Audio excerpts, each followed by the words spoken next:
All of us have what we call a leadership lid.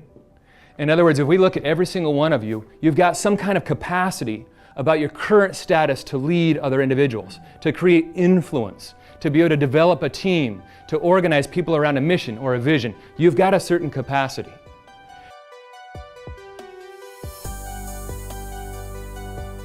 Here's the interesting thing about the leadership lid. You can't take your business, you can't take your organization any higher than where your current lid is. If I was a 5, I could bring people up to a 3, I could bring them to a 4, maybe on a good day I could take them to a 5, but I'm not going to take it any further than that. And the really tough thing for me to reflect back on is I saw teachers that wanted to go higher.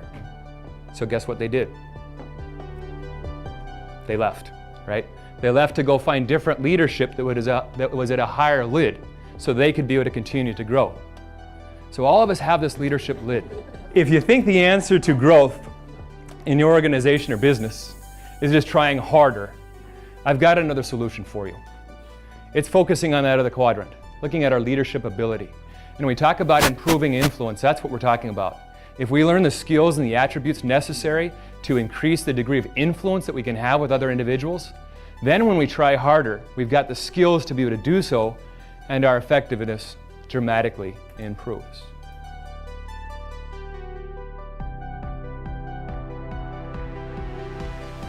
Interestingly, the greatest determiner in life is really the self-confidence that we have. Right? Studies have been done on this. The more confident you are now, it's a very direct correlation about how much success you're going to have in the future. Unfortunately, I think we live in a world where we receive too much negativity, right? And oftentimes we start judging ourselves, not by what our real capacities are, but by where we think our weaknesses are because of what other people have told us. If you would like to become a person of influence, we need to change that. We need to start giving more compliments and being more positive with other individuals. When I was in the school system, we'd have very difficult students we'd have to work with. And the strategy there, which was hard to do, but the strategy was try to tell a student 4 positive things for every one direction or negative thing you tell them. That's difficult.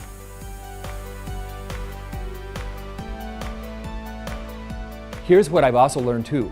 Even though you might be a little bit down, when you start to boost somebody else up, you can't do that without raising your own self, right?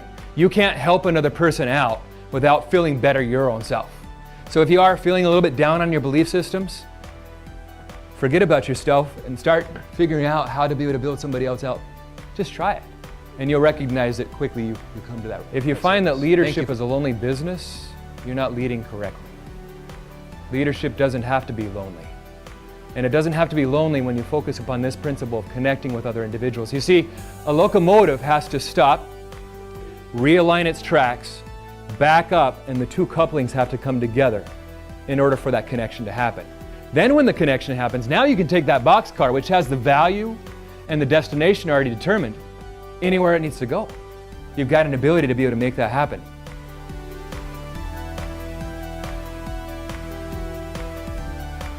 The tour guide principle is about the fact that there's 2 ways that you can lead other individuals. You can be a tour guide or a travel agent. This is a picture of a guy down in Puerto Rico. My wife and I went on a little cruise down there. We had an entire day to spend on that island. We hired this guy. He took us around in the entire island, showed us everything. All the secrets of the place, all the great places to see, the places to eat, the places to buy things. It was fantastic. Why could he do this? Because he knows the way, goes the way, and shows the way. Right? As a leader, we need to know the way, go the way, and show the way. He's been there. He's done that. He's experienced it. Travel agents, what do? Oh, well, this looks like a nice place.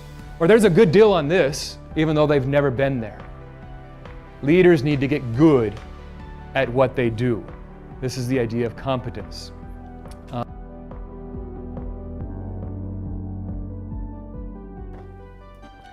I know you've got infinite potential, just like this lamp over here.